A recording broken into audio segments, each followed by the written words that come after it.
হ্যাঁ দর্শক দর্শক স্বাধীন বি 24 আপনাদেরকে স্বাগত। জাহাঙ্গীরনগর বিশ্ববিদ্যালয় থেকে আপনার সাথে যুক্ত আছি আমরা আপনারা ইতিমধ্যে জেনেছেন জাহাঙ্গীরনগর বিশ্ববিদ্যালয়ে কিন্তু গতকাল সন্ধ্যা 6:30-এর দিকে একজন শিক্ষার্থী আফসানা রাচি আসলে সে কিন্তু অটোরিকশা ব্যাটে চালিত অটোরিকশার আঘাতে আসলে তার মৃত্যু হয়।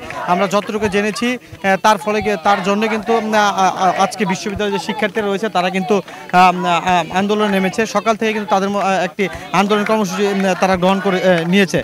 মূলত তারা আজকে ব্লকেট কর্মসূচি গ্রহণ করেছে। যতটুকু জেনেছি আজকে বিশ্ববিদ্যালয়ের যে প্রশাসন তারা কিন্তু বিশ্ববিদ্যালয়ের প্রশাসন তারা কিন্তু আজকে শোক পালন করছে, শোক ঘোষণা করেছে।